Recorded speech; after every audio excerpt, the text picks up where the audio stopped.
नमस्कार. अकस्मात मराठी हॉरर चॅनलवर तुमचे स्वागत आहे. आजच्या व्हिडिओमध्ये आपण आपल्या चॅनलचे एक सबस्क्रायबर नरेंद्र यांना आलेला अनुभव पाहणार आहोत.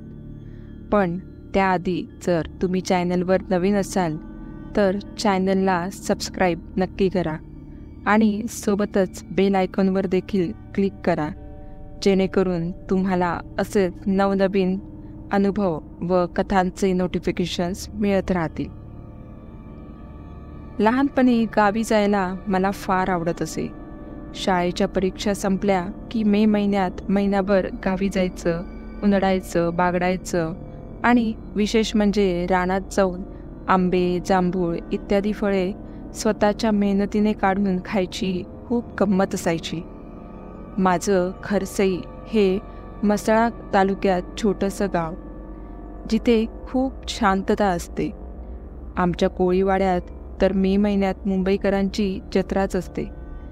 असं असताना एके दिवशी मला जे काही जाणवलं ते फार भयंकर होतं. त्याचमुळे की काय, पण मी जवळपास 7 वर्ष गावी गेलोच नाही. सुमारे 2010 साली माझी 10वीची परीक्षा झाली होती आणि याही वर्षी मी गावी जायचं ठरवलं होतं. फार काही विचार न करता माझ्या आईवडिलांनी मला गावी जायची सहमती दिली. आमच्या गावाकडच्या घरात माझ्या आजीशिवाय बाकी कोण राहत नव्हतं. आमचं घर म्हणजे काही मोठा महाल वगैरे नाही आहे, पण किमान 5 ते 7 खोल्या तरी आहेत. गावी असताना रात्री जेव्हा लाईट जायची तेव्हा मला फार भीती वाटायची. एके दिवशी रात्री झोपेत असताना मला साधारण 12 ते 12:30च्या सुमारास जाग आली. लघुशंका करण्यासाठी मी घरच्या आवारात जायचं ठरवलं. एरवी पहाटे आवारातील झाडे झुडपे खूप सुंदर दिसत, पण आता मात्र तीच फार भयान वाटत होती. जोराचा वारा सुटलेला होता. त्यात रातकिड्यांचा आवाज मला असह्य आणि नकोसा वाटत होता. फार भीती वाटत होती. माझं लक्ष सारखं मागे जात होतं. त्या झाडांच्या मागे कोणीतरी आहे की काय याचा भास होत होता. मी ज्यासाठी आलो होतो ते काम करून आता मी घरात शिरणार इतक्यात मला कोणीतरी हाक मारण्याचा आवाज ऐकू आला. एवढ्या रात्री कोण आवाज दिला असेल? कोण असेल? तो आवाज तर एका स्त्रीचा होता. म्हणून मी घराच्या पायऱ्या ओलांडून पुन्हा आवारात आलो आणि पाहतो तर काय, अंगावर सुंदर साडी नेसलेली, केसात गजरा माळलेली, सुगंधी अत्तर लावलेली एक स्त्री दिसली. मनात विचार आला की एवढ्या रात्री ही इथे काय करते? तसे मी तिला विचारलं, काकू, तुम्ही रात्रीच्या वेळी असं का फिरत आहात? वाट चुकलात की काय? आणि हा आमचा वावर आहे. तुम्ही या आवारात काय करताय? रस्ता चुकल्या असतील तर घरी चला, माझी आजी सांगेल, सकाळी निघून जा. त्यावर ती स्त्री म्हणाली, अरे, मी या गावातीलच आहे. मला मदत करशील का? मला माझ्या घरी जायचं आहे, पण तिथे वाटेत 2 ते 3 कुत्री आहेत. त्यांची भीती वाटते. तू येतोस का सोबत? मी मान हलवत होकार दिला आणि तिच्यासोबत जायला निघालो. तिच्या बोलण्यानुसार तिचं घर माझ्या घरापासून किमान 20 मिनिटावर होतं आणि मीही जायला तयार झालो, कारण त्या बोलत्यांना थोड्या भावुक होत होत्या. आम्ही दोघे आता गावच्या रस्त्यातून जात होतो. काळोखातून जायला खूप भीती वाटत होती. त्या बाईने माझा हात पकडला तसा मला थोडा धीर आला. ती विचारत होती, मुंबईचा पाहुणा आहेस का तू? काय करतोस? आई बाबा कधी येतात गावी? वगैरे वगैरे. आता माझी भीती काहीशी गेली होती आणि आपण एवढ्या रात्री या रस्त्यातून जातोय हे देखील मी विसरून गेलो होतो. चालता चालता बोलण्याच्या नादात ती बाई मला भलत्याच वाटेने घेऊन जात होती. मी वर्षातून एकदा गावी यायचो, म्हणून मलासुद्धा गावचे रस्ते नीट लक्षात नव्हते.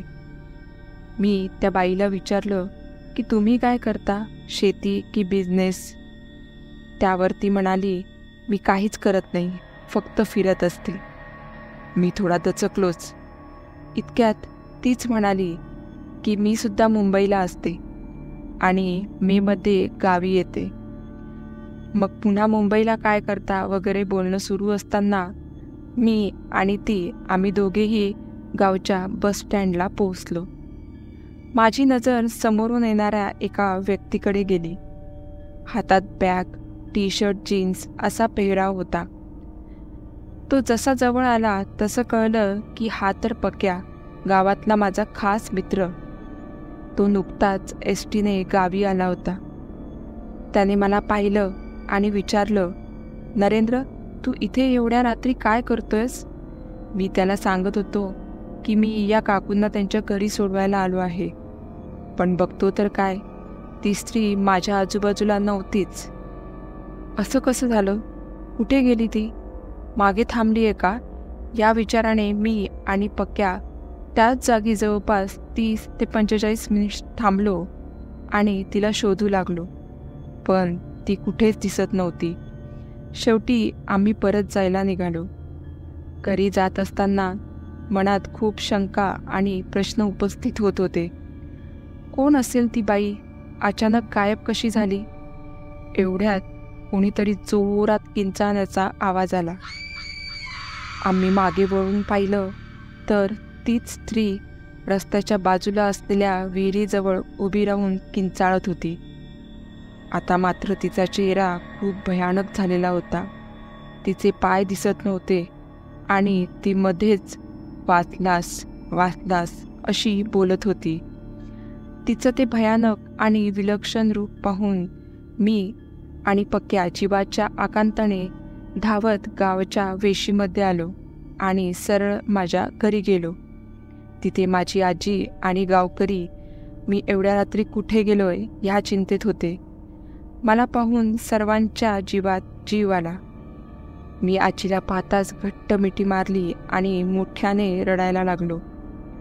माझं असं रडणं पाहून तिने विचारलं, काय झालं? असा का रडतोयस?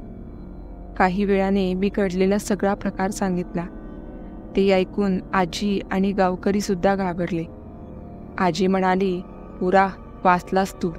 पुन्हा असं न सांगता जाऊ नकोस. झोप आता गप. पण मला त्या रात्री अजिबात झोप लागली नाही. सकाळी पक्याच्या घरी गेलो तेव्हा पक्याने मला सांगितलं की काल रात्री जी स्त्री आपल्याला दिसली ती स्त्री कार अपघाताने 5 वर्षांपूर्वी मेली आहे. ती अधूनमधून गावात दिसते असं गावकरी म्हणतात.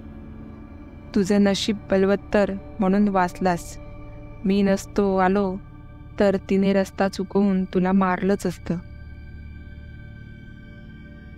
तर मित्रांनो, आजचा हा अनुभव तुम्हाला कसा वाटला हे मला कमेंट करून नक्की सांगा. आणि व्हिडिओ आवडला असल्यास चॅनलला लाईक आणि सबस्क्राईब नक्की करा. भेटूया पुढच्या अशा एका थरारक कथेमध्ये. तोपर्यंत धन्यवाद.